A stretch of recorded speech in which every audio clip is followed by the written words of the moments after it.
In the silent hours before dawn, when the desert winds swept across the plains of Gaugamela, two empires stood on the edge of history. On one side, King Darius III of Persia, ruler of the largest empire the world had ever known. On the other, a 25-year-old Macedonian king whose ambition reached beyond the horizon. His name was Alexander, and in the next few hours, the fate of the ancient world would be rewritten forever. Tonight, we go inside the most decisive battle of Alexander's life, the moment where strategy overcame numbers and one man's vision shattered an empire. This is the story of the Battle of Gaugamela, where the world changed in a single day. The sun had not yet risen when Alexander rode to the ridge overlooking the vast plain of Gaugamela. His officers watched in silence. Before them stretched the greatest army Persia had ever assembled. War elephants, Persian cavalry, armored infantry, chariots bladed to tear through flesh, an ocean of men shimmering under the fading stars. Yet Alexander's face revealed no fear. He had been preparing for this moment for years. He remembered the prophecy at the temple of Ammon, "You are the son of Zeus." Whether the gods spoke truth or not, Alexander believed destiny was his ally, and destiny had led him here. Darius III, the great king of Persia, sat inside a royal chariot decorated with gold. He had chosen the battlefield carefully, a wide, open plain flattened for his scythed chariots. He commanded more than 100,000 troops, nearly 5 times Alexander's numbers. By all logic, this battle should be impossible for the Macedonians. But logic had never governed Alexander. Before dawn, Alexander addressed his generals.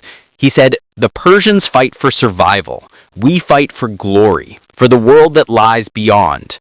His men roared. They believed in him, not just as a king, but as a force of nature. The battle began with Persian chariots thundering forward. Dust clouds rose like storms, but Alexander's men opened their ranks, letting the chariots pass through harmlessly before cutting down the horses from behind. The Persian plan had failed. Then Alexander executed the maneuver that would change history, the oblique formation. Instead of attacking head-on, he angled his army to the right, drawing the Persian cavalry away from the center. Darius believed Alexander was retreating. He ordered a full charge. That was the moment Alexander had been waiting for. "Now," he shouted. He turned his horse Bucephalus sharply left, forming the legendary Macedonian wedge, a triangle of elite cavalry aimed directly at the heart of the Persian line. The companion cavalry thundered forward. Spears lowered, shields locked. Alexander himself led the attack. They pierced into the Persian center like a spear through silk. Darius watched in horror as the Macedonians broke through the elite Persian guard. The battlefield became chaos. Horses screamed, metal clashed, dust darkened the sky. Then Alexander saw him, Darius, standing in his royal chariot. "Forward!" Alexander yelled. He charged straight towards the great king. Darius panicked. His guards pulled the horses, the chariot turned, and the king of Persia, ruler of millions, fled the battlefield. That single moment shattered the Persian army. Without their king, their courage dissolved. The left flank collapsed, the right flank broke under pressure. The world's largest empire was crumbling before the eyes of a young Macedonian soldier king. By sunset, the Battle of Gaugamela was over. Alexander walked across the field, seeing thousands of fallen soldiers, Persian and Macedonian alike. The air was heavy with smoke and sorrow. Victory was magnificent, but costly.